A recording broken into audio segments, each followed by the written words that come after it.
Alrighty, welcome. Got a few people hopping in chats. People hop in. Make sure you say hello in JB office hours. Got a few things. We're probably gonna have a few of these. Uh, Hopefully Wednesdays essentially work here as people are able to do it around this time because it works a little bit good for mine. I'm trying to find something that obviously goes just to announce just a few stuff, a lot, is that a few things going on, and to keep everybody up to date. Because I know we've been inundated with a lot, and summer's busy as well.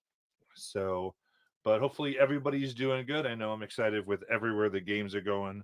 And we've got Isirla tonight, which is I've been having a lot of fun with. And hopefully we continue to have tons of fun and find ourselves in good stuff as they've battled death spirits and all the like in there. So uh yeah, and I know uh one thing we'd love to hear about is kind of on the whole idea of what's going on. Is I know we've fallen off. We've not been able. We couldn't keep up. I think with our reviews necessarily. So we've been trying to find a good way to do that. Something that's sustainable for a lot of what's happening. And I think, in addition to sustainable, I think sustainable is actually probably the wrong thing because we could probably do it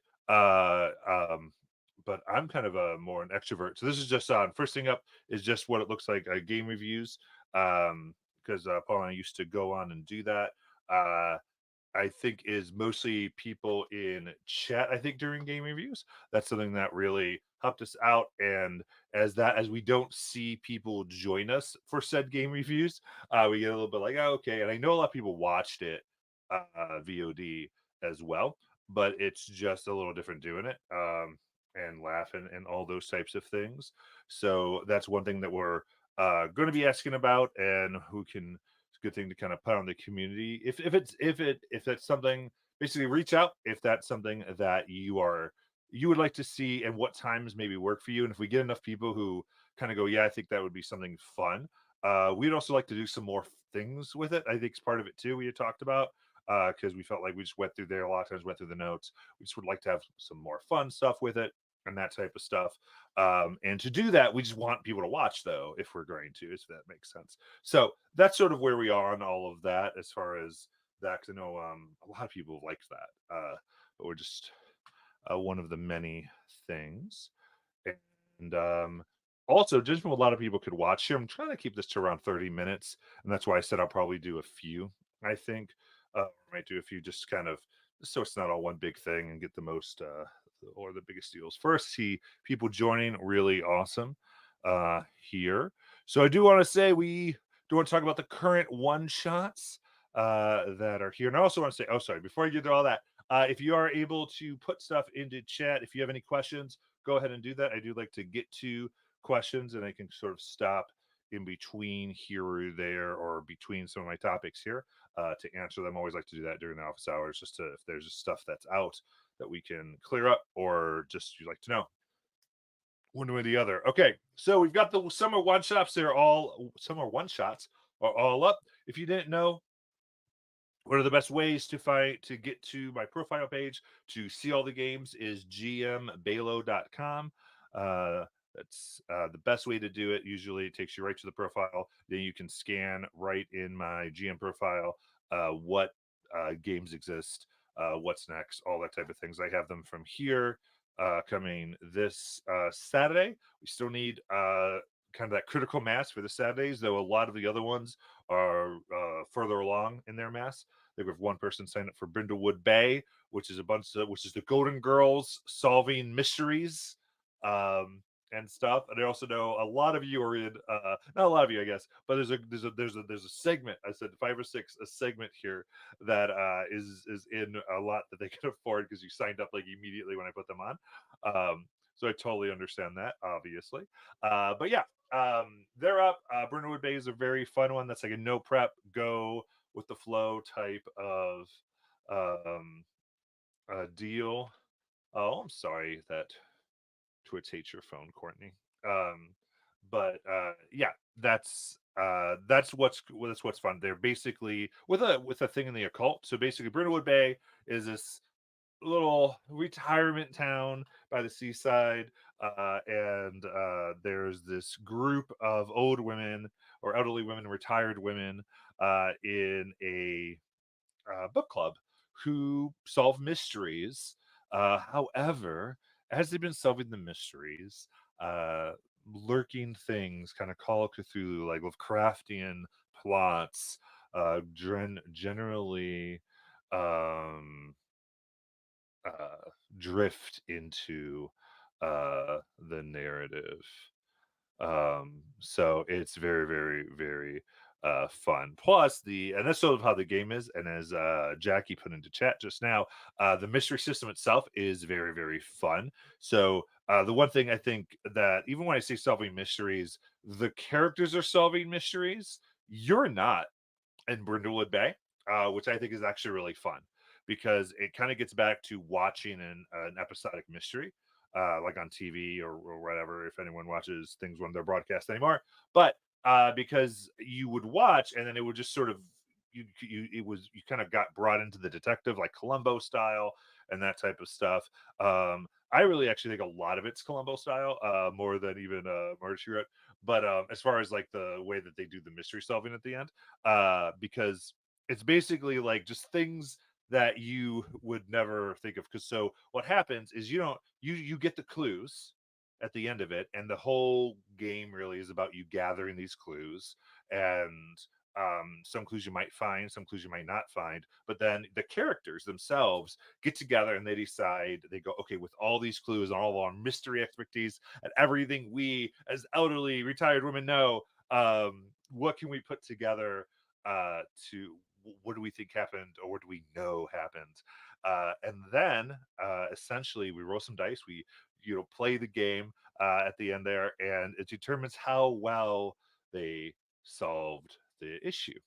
And the thing is, you don't necessarily lose. Like, oh, what if you roll bad? Well, because it's I don't think anyone's rolled the two we've ran. I've been really disappointed because everyone rolled really well on it. And I think the most fun is when you don't roll well on solving the mystery because then other things happen and there's like this other piece of the game that I don't think has had a chance to come in yet. So that is very, very fun with that. So and then it kind of the plot continues. And one thing we really are doing with the Brindlewood, if it does take off, the plan for Brindlewood Bay is that this is basically a big book club here in Brindlewood Bay, and all these different retired women are get in on the mysteries at different times to kind of represent people going in and out. But it does use Powered by Apocalypse. Um, so um, that is the this underlying system, and that's one thing I've been trying to do with a lot of different games we've tried is keep some systems somewhat familiar. So Power Apocalypse is by one; it's a 2d6 system, and they all go very similar.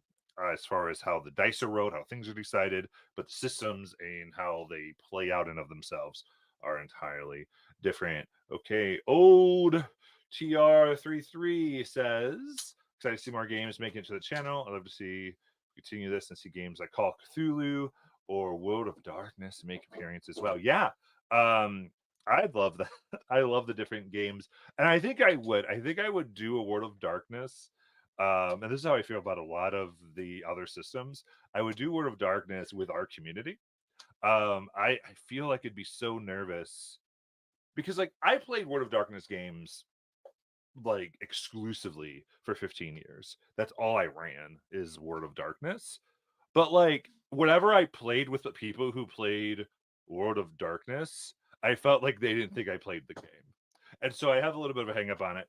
And so it's very much and I think because it would get I think for me I'm not an emo person and nothing wrong with emo people. That's totally fine. But I think that bridge to that's a little far for me. And so it's I would probably do something like Werewolf Apocalypse, probably. Word of Darkness, because that is what I've always more comfortable in, as opposed to Vampire. I played Vampire, I love Vampire. I love playing Ventrue. especially. I played all day Ventrue. Um, and what was the other follower of Set? I think was the other one. Um, so that's very in that realm. Um, so yeah, I could definitely see that happening. But what I'm saying is I'd love to see it come more from community. Maybe we bring one or two people because it's such a very different feel from the people who would play D&D. Um, and just that we have a nice good feel with it, I think, and that's really what comes down to a lot of those systems is how many people were interested. Yeah, Call of Cthulhu. I'm trying to get convinced why we're not playing Candela Obscura if I'm playing Call of Cthulhu. I think that that's where I am, or I'm not playing Old Gods of Appalachia if I'm playing Call of Cthulhu or another cipher version of it because it's so this it's that fiction and the systems are, in my opinion, more easier, better, more narrative than the both Candela Obscura is, and the same with Cipher with Old Gods.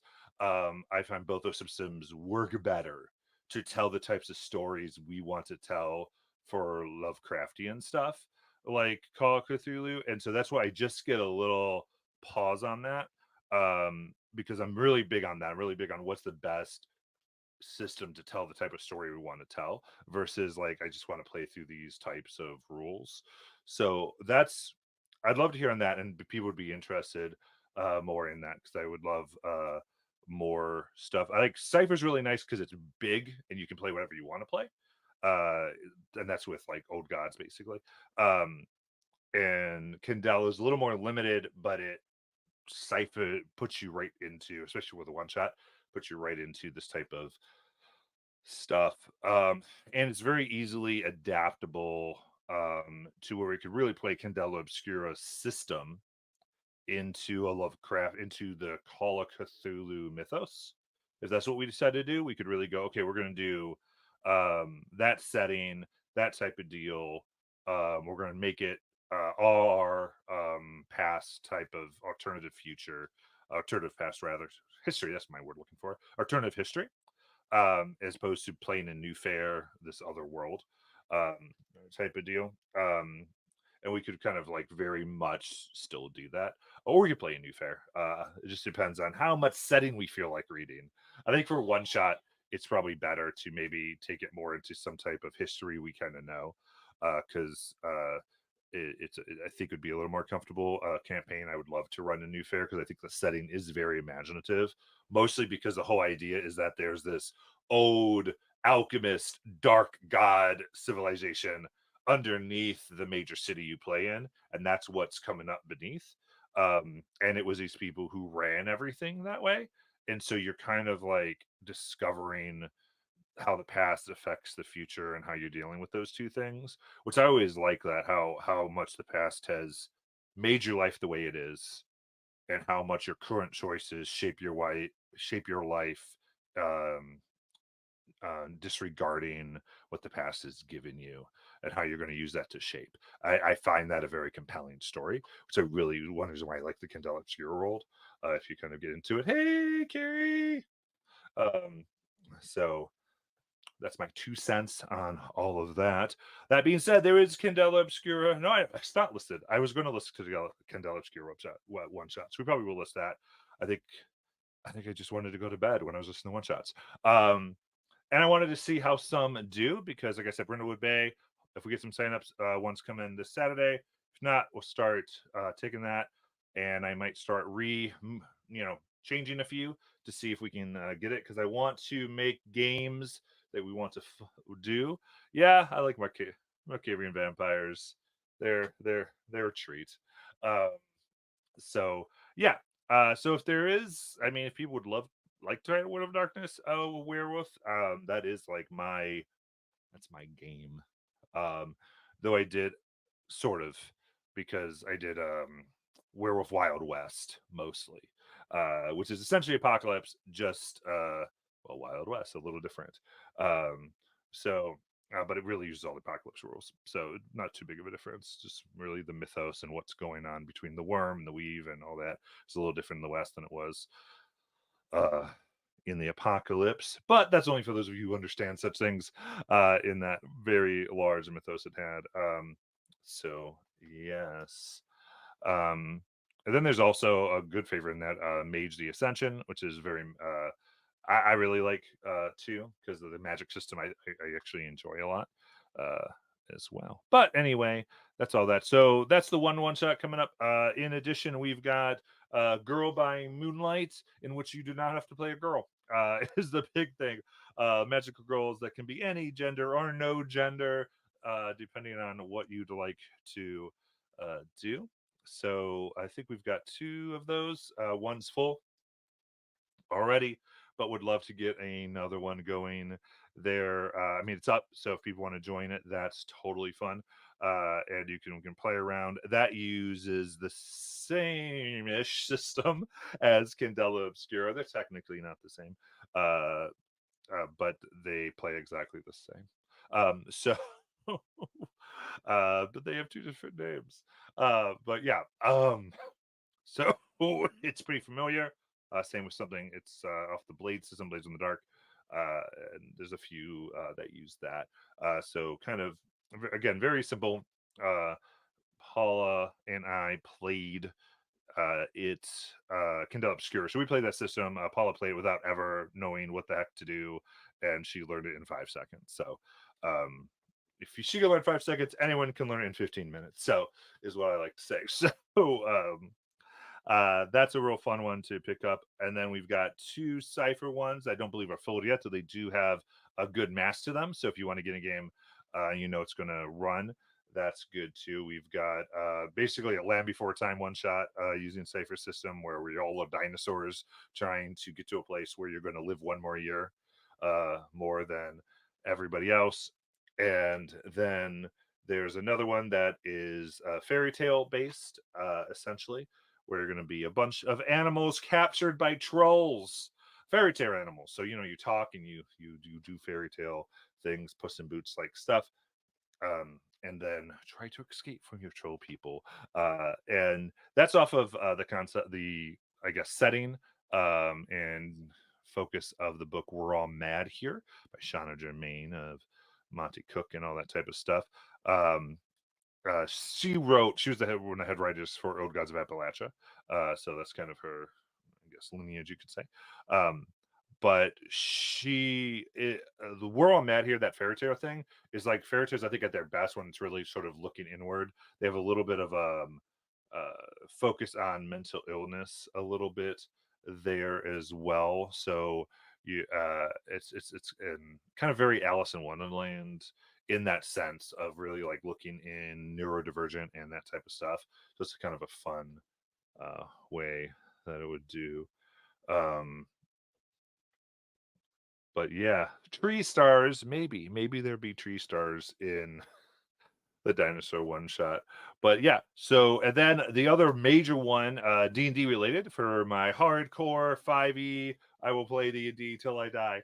Um, we have three coming, and I'm looking for people to jump into those two. The closest one in June has two people in it, so again, that could be one. Anyway, we're play testing or getting through or doing a full Monster Hunter one using the new Monster Hunter class that's in playtest by Ghost Fire Gaming, and a few of us have joined that, and I also have it listed in the whole oh, sorry, in the chat for that as well. So you can jump into that game and mess around. And it's basically a Witcher class. Especially if you go by the Witcher, like in the video games and some of the novels, where there's a bunch of different types of them. They all have their different strengths. They have subclasses from the Witcher class that not class, but a Monster Hunter class that then have a lot of those different abilities. And from what I can say, it looks really, really fun. I've been reading the class a lot, and I think it could be a ton of fun to play. And it's probably room for some people to play something a little bit different um, within that to help out in this very much going against this horrible monstrous thing, trying to find out its weaknesses. That's kind of the fantasy of the Monster Hunter class. One of the big things that I'm excited for to see the feature there is they have a reaction that they pretty much probably get to use every round, which is really funny, which is really nice. They kind of get to do an attack right off the bat with it. So That's fun. So we'll see how all that plays. But the level 17 one is coming up in June. So that is the big one. I know I've got two people in that. So if you want to jump in that and have a little bit of fun. And right now, all these one shots are about Saturday at 2 p.m. Um, so mostly so I can wake up. Yeah, that I think is pretty much the one shot schedule. That's a bunch of them coming up because there's three slots, three different nights that we're doing. 5e and then the Brindle Woods there. So those are kind of stuff if you want to, yes, 2 p.m. EST um, for those. So that is what is happening with the one shots. All right, let's see here. Next. All right. A little bit about how we've been doing stuff here in the GM Balo verse and such things. What we've been doing is um about 2 years ago, we did significant price rise for some people. We standardized our pricing across the board because from the very beginning, the first game I ever ran was listed for $20 a game, and that was Tuesday night. That was at the $20, and then games slowly rose as I got better at what I do, and as I could provide more and those types of things, and various things went into that. Even as the product got better, I remember I was first doing it where I was still working a full-time job. So everything I made from GMing just went into buying better things to do better games, especially equipment to show people stuff. And that's been really, and that worked out really well. And then became something where we needed to change that well, really it was we were at $40 a game already. I guess the big price change there was bringing everybody up to $40 back then. That was the big thing we did so that everyone was getting the same game for the same money and that type of thing. So now what we've been looking at doing, and we all know, right? Everyone everywhere has had a cost of living increase, and I know you have too. So you don't have as much money. We all are feeling things, and so because of that, our department and I've been trying to figure some stuff out. And what we've come to right now is the following: that what we want to do is we're trying to find out other ways to help us personally, us and our kids live assert the more or less maintain what we were doing. That does not include price raising onto GM Baylor games currently. We don't really want to do that for that reason.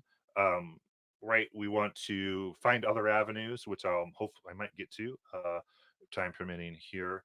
Um, so I want to get to we want it to come from some other things, added things, I guess, ideally. Um, that's what we hope to do. However, what we did think was fair, as we were talking about it, is the production cost end of it, if that makes sense. So the was as it's, resin costs more, and internet costs more, and StreamYard costs more, and the Discord things cost more, and other things cost more. Right, all these things keep going up in stuff that it does seem we thought, okay, it makes sense to go, what can we do to keep the basically what the piece, the raw dollar amount that was coming to us essentially as employees of GM Balo, essentially the same. And we will find out other ways to help make our lives work.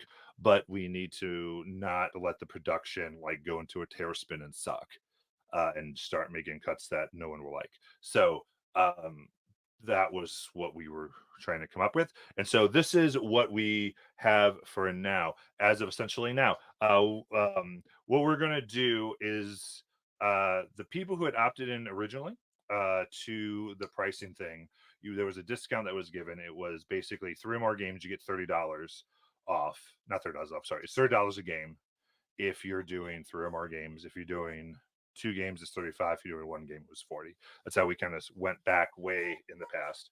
And then that ended, and then people were coming in and weren't available to get that discount. So what we are doing is the following: we're going to standardize it. Before I say this, no one is getting their current campaign raised. So I just want to be very, very clear. Campaigns you're in, you're not being required to pay another cent for. So before I even talk any further, really want to make sure everyone knows that. What we are going to do is say, cool, we're going to standardize that 2 game just to 35, and that'll be the max instead of the 3 game. So what's that mean for people in 3 games now paying $30? Right. Well, what we're going to do is new campaigns that start, uh, you'd come in under that $35 one, not the 30. So if you join an additional campaign, it's 35, not 30. If the current campaign you're in ends, if the module, the story ends, or whatever happens, we say, cool, end a campaign, start a new campaign. A few things we do with that. That's where that comes in. That's where that would come. So that means that not all of them will end at once for those people under that. It would be kind of a trickle deal. However, we're doing a similar thing we did before as well. And that is those people who would like to opt in to help out basically with how the costs and everything are going, and raise themselves to that 35 who are at 30. Um, and you could actually do this, I guess, if you wanted just to raise your $5 from 35 to 40 and not do the discount. 2, we'd let you in the promo, though it's up to you. But what we're basically going to do is offer a mini of your choice. Uh, and I would say essentially standard mini, so not gargantuan mini, but more or less. So we're talking about probably a like medium to large villain, or your character, but max sized, that we would put on our printer, basically. So a larger version of a character of your choice. This is not really mini, just really character of choice is probably best. But large size that can be done in a single print, character of your choice that art department would go ahead and paint and ship out to you.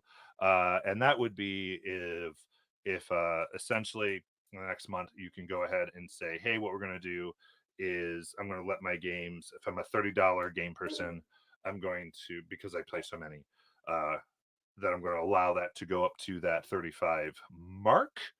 And then we'll go ahead and print and ship and get that out to you. And that would be that would be you opting into everything before the campaign end, right? Would be the whole idea there. So that is that piece of it. So any questions on the price thing, let me know.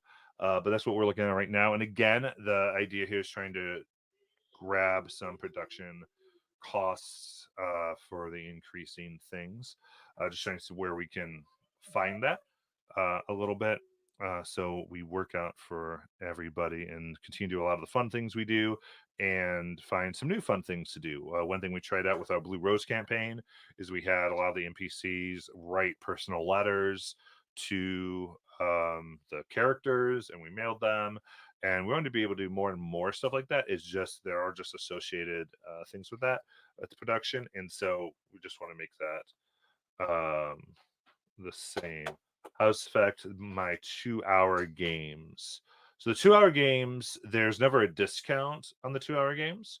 So the 2 hour games are just a 2 hour game. So whatever price, this is still for. Um, so to be clear, this affects games where the list price is $40, basically. Um, that's how it is. So if you're in a game where on SPG to join is $40, that's that one person price, and then it goes from there. However, again, with that kind of multi-game discount, that discount only does apply to games that are charged at that $40 rate. So if you're in a, let's say the 2 hour Oh God of Appalachia game, and you're in a D&D game, the 2 hour Appalachian game being $20 or 25, depending. I think new ones listed at 25. And the D&D one, this is at 40. That doesn't count as being in 2 games for the discount. The 2 game discount applies to the amount of $40 or full price, full length games that you're in, if that makes sense. The same as it did before. Kind of the minier ones don't necessarily factor into that.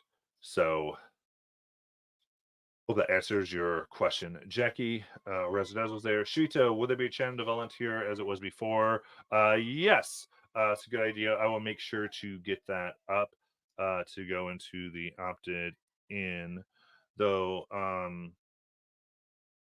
Yeah, I think we'll put something in general, um, or in one of the channels, and I'll tag so that that works, and people can opt into that, and then we'll make the channel in order to make sure that everyone gets their stuff.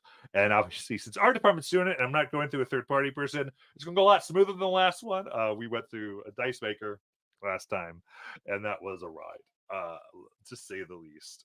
But we got the dice to everybody, which was what I cared about, and that was very interesting. Let me make a note here to make my opt-in stuff because that's a very, very good idea. Yeah, so I'm gonna do one more big one, I guess, or bigger one. So one thing I would love feedback on and looking for stuff in the community, and I'd love people just to bring this up in general and start talking about it.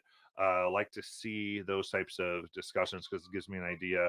We are looking at something that another GM talked to me about called GM notes, and the whole idea of that was me leaving some time after a session where where I would kind of go into detail of how I just ran the session that we had. Like, hey, how did I prepare for this? What were my thoughts for it?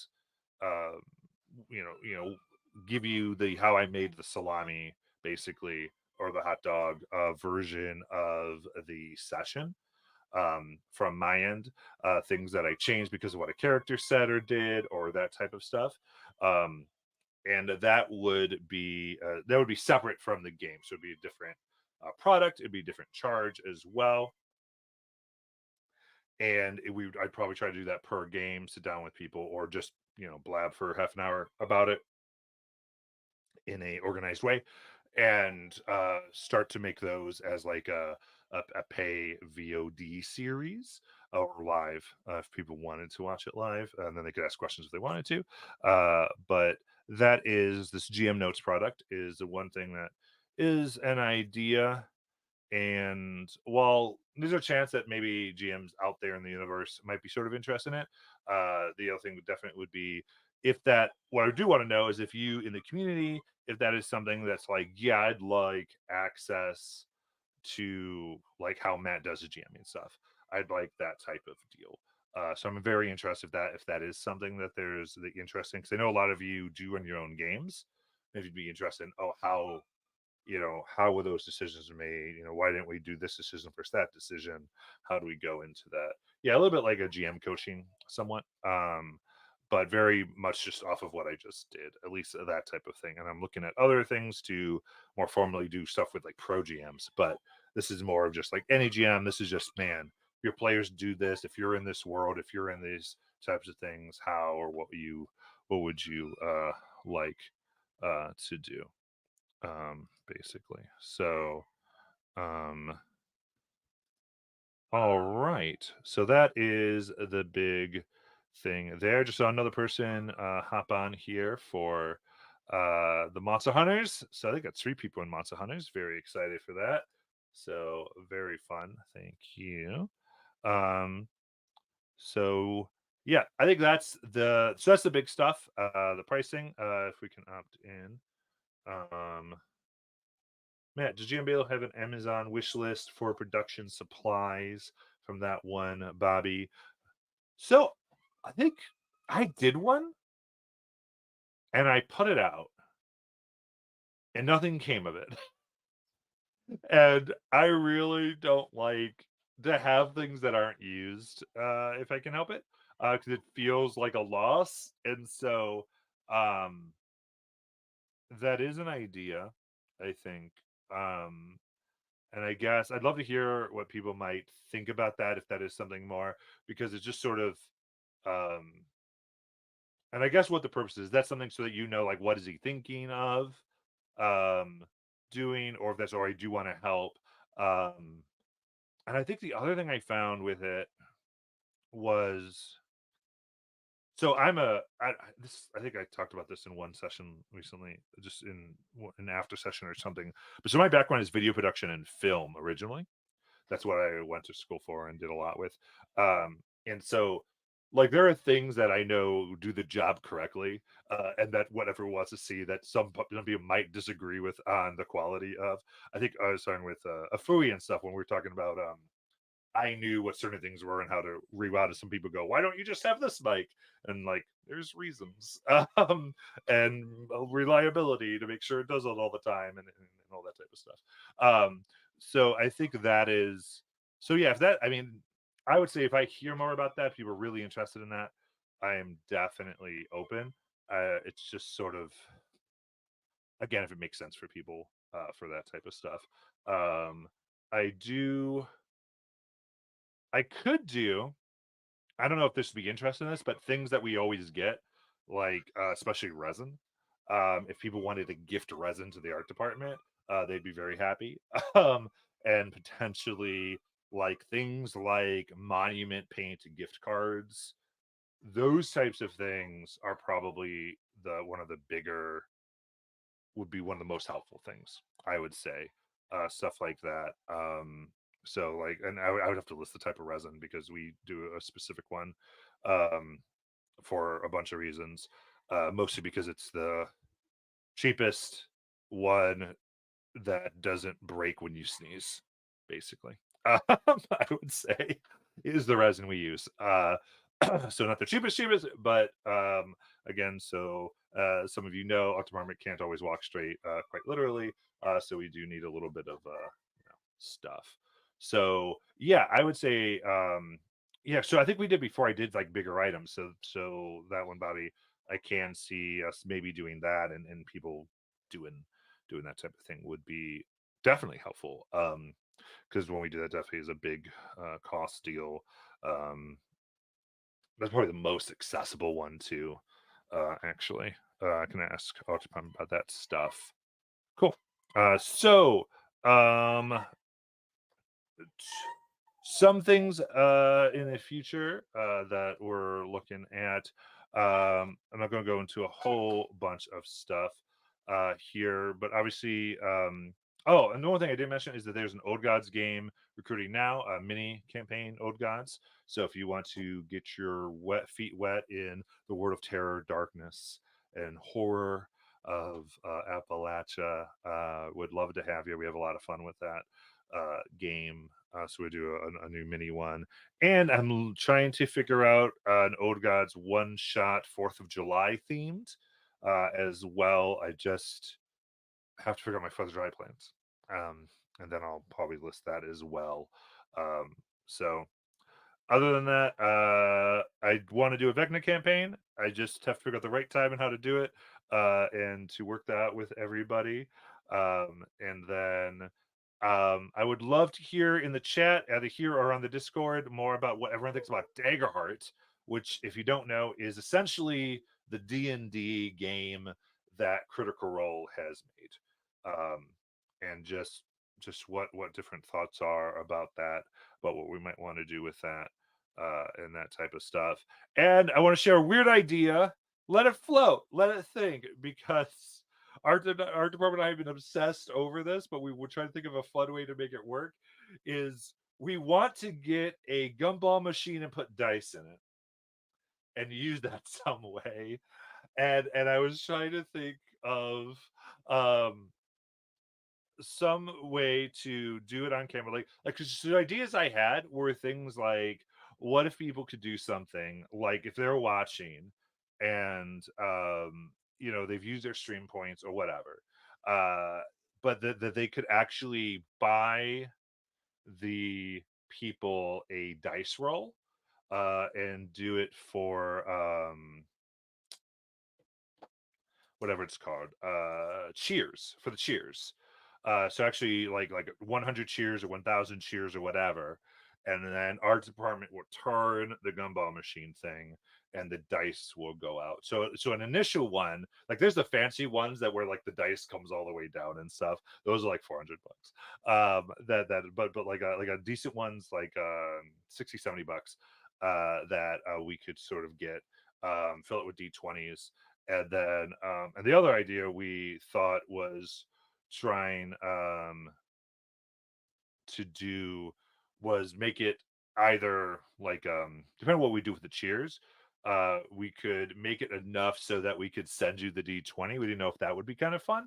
Um where just that way we include shipping and a little bit of cost of D20, and then so it would come out, and then like whatever that rolled, hey, you added a 5, and that it would function a little bit like a portent, possibly either for a person or maybe you could put on an enemy, because it would be a more paid for thing. We'd up the power of it a little bit, but that's sort of it's an idea.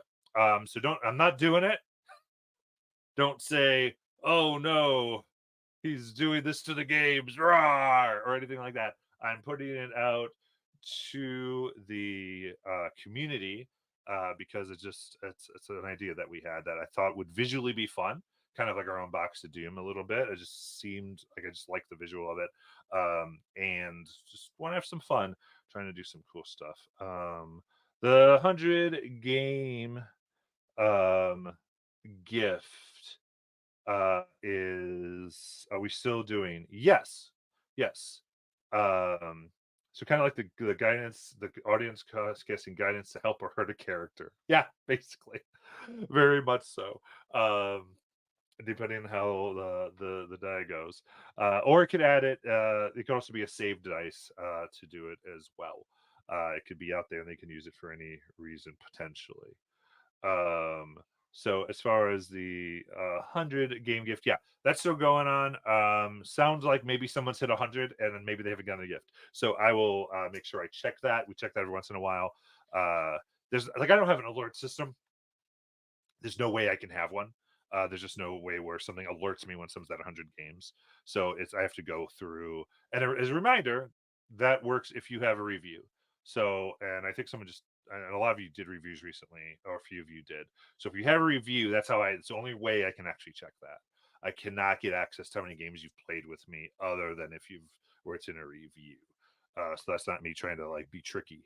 It's just, I can't look otherwise. But I will make a note to check the review, played games, to upgrade all that and send that. Would they be a 1,000 game gift from Residence? I'm sure our department's going to do something. I don't know what it would be. That's such a fun things. Though, I mean, it makes you feel better. I didn't get a gift for running 1,000 games, but maybe I'll do what maybe we'll do what I got, which was a different color on my Discord tag. That's what I got for running 1,000 games. I got a gold um thing. But so I'm sure we'll figure out something. I'm sure. I was saying art department. What about me? I was saying they're talking about a 1,000 uh game thing for Jackie, and probably Josh's, I'm sure, coming up in that realm as well. But we'll see. I think, I don't know. My thought is sometimes I think too about like after 100 games, like I really like the 100 game thing. But sometimes I go like, I wonder if we want to do like a year coin or button or something. I don't know. But yeah, I think definitely we want stuff that is I love rewarding things, but having this monetary, you're joking, yeah, we'll see what we do. um but I think we also like to send fun gifts, so that's always fun. Uh, but yeah, a lot of good things. Okay, so that's a few of the things, and we're definitely out of time. So I will stop, and we will come back to another office hours when I list it in the Discord again, uh, to get all of the stuff here. So let me know, especially what I want to hear about. Would love to see in general or other things. Uh, are things like ideas about the stream dice gumballs. Would love to hear about that even in the pre-chats. And I'll be putting in the stuff to for the special opt-in to go up the pricing to help with some of the production. And I guess we'll look at the wish list and the one shots. That's going to be super helpful. The one shots are things that actually do help us. And um, let me know.